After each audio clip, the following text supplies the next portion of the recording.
मसीह में मेरे प्रिय भाई बहनों, आप सभी को जय मसीह की। जिंदा लहू चैनल में आप सभी का स्वागत करता हूं। मैं आशा करता हूं कि आप सभी खुश हैं, आनंदित हैं। मेरे प्रियो, यदि आप हमारे चैनल में नए हैं तो चैनल को सब्सक्राइब करें, बेल आइकन को भी दबा दें ताकि आने वाले हर एक वीडियो के नोटिफिकेशन सबसे पहले आप तक पहले पहुंचे। दोस्तों, आज मैं कुछ ऐसे बाबाओं के बारे में बताना चाहता हूं जो विचित्र हैं, बहुत ज्ञानी हैं और मज़ेदार हैं। हो सकता है कि आज आपको बहुत ज़्यादा हंसी भी आए और गुस्सा भी आए।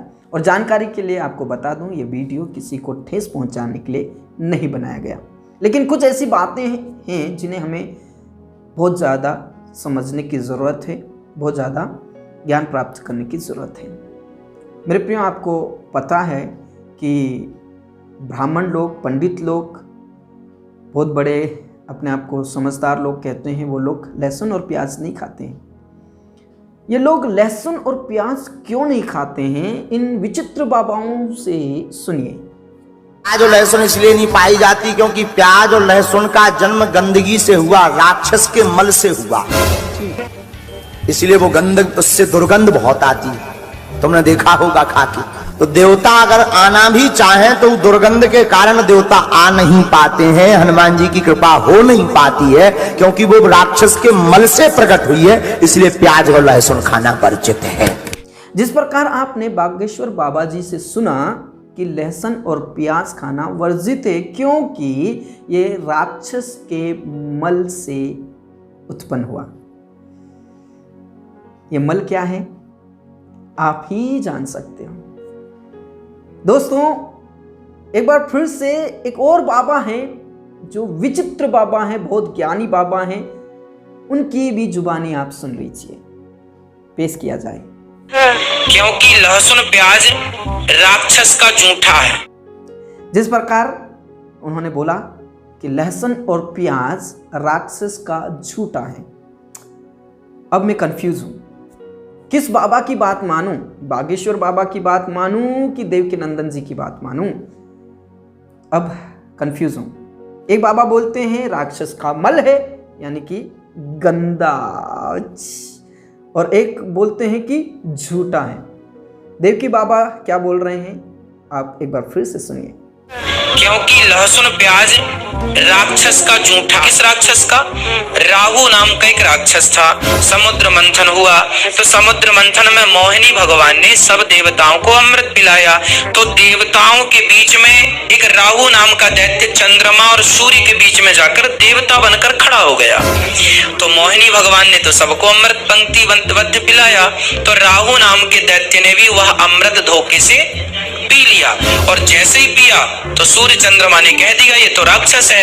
तुरंत भगवान ने सुदर्शन से सिर काटा। इतनी तेजी से सब हुआ कि राहु ने मुंह पे भरा अमृत, कुछ तो अंदर लिया, कुछ भरा ही रहा, स्वाद ले रहा था उसका मजे से, तभी भगवान ने सिर काट दिया। और सिर काटा तो वो जो अमृत था, अब पेट तो अलग हो गया, धड़ तो अलग हो गया, तो अमृत उसके मुंह से टपकता हुआ जमीन में 2 बूंद गिर पड़ी।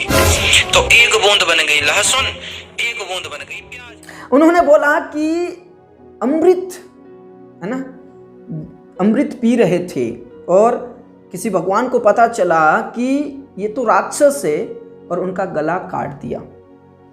और जो गला काट दिया, 2 बूंदें नीचे गिर गई, ऐसा वो बोल रहे हैं। एक तो लहसुन बन गया, एक तो प्याज बन गया।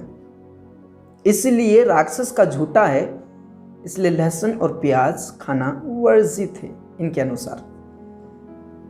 अगर वो अमृत है तो आपको तो लहसुन और प्याज तो खा लेना चाहिए। हिंदुओं, लहसुन और प्याज खाइए क्योंकि वो तो अमृत है ना।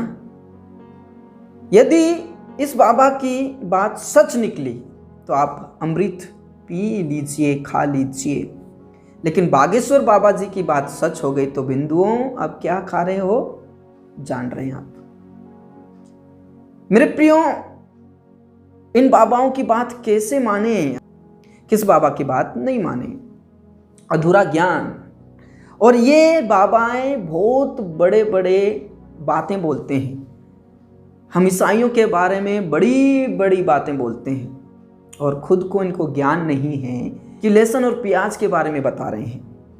मेरे प्रियो, आपको जानकारी के लिए बता दूं कि जो लहसुन और प्याज का जो गंध आती है, जो सुगंध आती है, वो सल्फरनिक एसिड के वजह से तीखी तीखी दुर्गंध आती है और कुछ नहीं है। लेकिन इन बाबाओं को कौन सिखाए, कौन समझाए।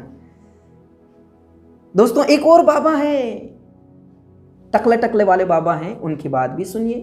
तो आज एक प्रश्न हम लेने वाले हैं और वो ये है कि जीसस क्राइस्ट ने बाइबल में कहा आई एम द वे, और कृष्णा भी कह रहे हैं भगवद गीता में I am the way. So which way is the correct way? In the gospel of John chapter number 14 verse number 6, जहां पे जीसस क्राइस्ट कहते हैं I am the way, the truth and the life, no one has come to God but through me. यानी कि हाँ, बिल्कुल मैं ही रास्ता हूं। ये बात बिल्कुल सही है, भगवान तक जाने का मैं रास्ता हूं, और इस बात में कोई खराबी नहीं है। क्यों? क्योंकि जीसस क्राइस्ट जो है वास्तव में गुरु की पोजीशन पे है। यानी कि जो गुरु होते हैं वो रास्ता होते हैं भगवान तक पहुंचने का। इसलिए जीसस क्राइस्ट ने gospel of John chapter 14 verse number 6 में कहा I am the way, I am the way, the truth and the life. मैं ही आपको जीवन का रास्ता दिखाने वाला हूं, भगवान का रास्ता दिखाने वाला हूं। उन्होंने क्या बोला है? यीशु मसीह गुरुजी हैं, ठीक है, वो गुरुजी हैं, हमें पता है, वो हमारे पिता हैं, हमें पता है। लेकिन उन्होंने क्या बोला कि वो रास्ता दिखाने वाले परमेश्वर तक, यानी कि ईश्वर तक। लेकिन भगवान श्री कृष्ण जो है, he never said that I am the वे। भगवान श्री कृष्ण ने कहा I am the destination of the way, यानी कि रास्ता है, लेकिन रास्ता जहां पहुंचना है ना, मैं वो हूं वास्तव में। और वो श्री कृष्ण के बारे में क्या बोल रहे हैं कि he is the way and destination, मतलब वो ही एक रास्ता है और डेस्टिनेशन है, मतलब मंजिल है, यानी कि ईश्वर है। टकले बाबा, मैं आपको क्या बताऊं कि आप जो वचन है उसको तरोड़ मरोड़ के आप मत पेश कीजिए। प्रभु यीशु मसीह ने कहा आई एम द वे, मतलब वही एक रास्ता है पिता तक पहुंचने का, वही एक जीवन है, वही एक सत्य है। आप क्या बोल रहे हैं? कुछ समझ नहीं आ रहा है। आप क्या तोड़ मोड़ के बोल रहे हैं? बोल रहे हैं कि मैं ही रास्ता दिखाने वाला हूं। अरे रास्ता दिखाने वाला नहीं, रास्ता खुद है यीशु। और आप जो बोल रहे हैं श्री कृष्ण के बारे में कि वही डेस्टिनेशन है, वही मंजिल है, वही ईश्वर है, तो ऐसा ईश्वर हमें नहीं चाहिए। ऐसा ईश्वर नहीं चाहिए जो माखन की चोरी करे, छोटी हो या बड़ी हो। चोर मतलब चोर। ऐसा परमेश्वर नहीं चाहिए जो नदी के किनारे, तालाब के किनारे जाकर लड़कियां जो नहा रही होती उनके कपड़े चुरा चुरा कर देखता रहता है कि कौन सी अच्छी है और कौन सी क्या है। ऐसा परमेश्वर, ऐसा डेस्टिनेशन हमें नहीं चाहिए। और आपने जो बोला है कि यीशु मसीह सिर्फ यहूदियों के लिए आए थे, आपको ये नहीं पता कि यूहन्ना सुसमाचार 3:16 में क्या लिखा है? उसमें ऐसा लिखा है कि परमेश्वर ने जगत से प्रेम किया, not only human beings but he loved everyone. वो सबसे प्रेम किया, पशु पक्षी जगत से प्रेम किया। मेरे टकले बाबा, आपको कोई ज्ञान नहीं है, इसलिए इतना ज्ञान बांटने की जरूरत नहीं है।